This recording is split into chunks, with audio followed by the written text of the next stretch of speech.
Let's start with some keys to victory for both teams in this ball game. Looking at the Chicago Bears, Mike Glennon has to play great situational football. That's third down offense, backed up offense, 4-minute offense inside the red zone. If he can play great situational football, I think the Bears offense can put up some points. Defensively, it's about push versus pressure. When you're facing a mobile quarterback like Aaron Rodgers, you can't fly up the field and allow him to find escape routes where he can extend the play or pick up those cheap yards on the ground with his legs. Get pushed, collapse that pocket around him. The pressure has to come in between those A and B gaps if you want to be successful. And on the perimeter, you have to trust your personnel. Don't be afraid to go man up across the board against these Packer wide receivers. You throw off the timing of their passing game, which allows your push up front to get to Aaron Rodgers. You want to force him to be consistently accurate on tight window throws throughout the course of the ball game.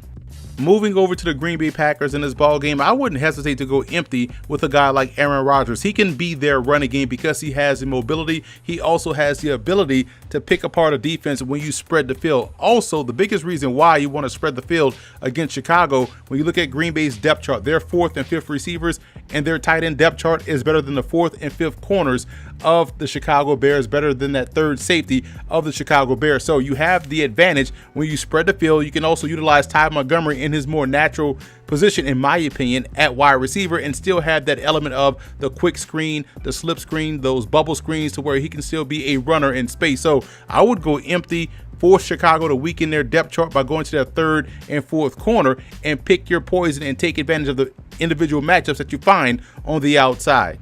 Also, the saying goes, scared money don't make none. You're facing a quarterback in Mike Glennon that's not the most mobile guy. So if I'm Dom Capers, I would dial up the pressure against Mike Glennon, force him to make quick throws that he doesn't want to make, and that way you can rally up, make the tackle, and get off the field. And you look at a guy like Josh Jones, the rookie safety out of North Carolina State. He can be their move piece. They're going to face a guy in Tariq Cohen that's going to be Chicago's move piece. They're going to try to move him all around the formation and find optimum ways to get him the football. He's their big play threat.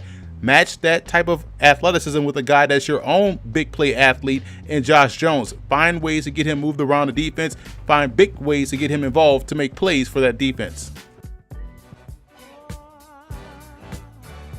The biggest X factor for the Bears in this ballgame will be the play of their receiving core. That's both receivers and tight ends. Right now, they're a two-headed monster in the backfield. They're going to run the football or try to run the football, but they have to balance out their offense. That's why guys like Kendall Wright, Marcus Wheaton, Josh Bellamy, the tight ends, Deion Sims, Zach Miller, Adam Shaheen, those guys have to step up and make plays and bring balance to this Bears offensive attack. For the Green Bay Packers, the biggest X factor will be their run defense. We just talked about it with the Bears being a two-headed monster with Jordan Howard and Tariq Cohen. If they can stop the run and make this a Mike Glennon versus Aaron Rodgers ball game, to me that heavily favors the Green Bay Packers. So their run defense really has to be in tune to what's going on and meet the running game at the line of scrimmage and put these guys in backed up situations.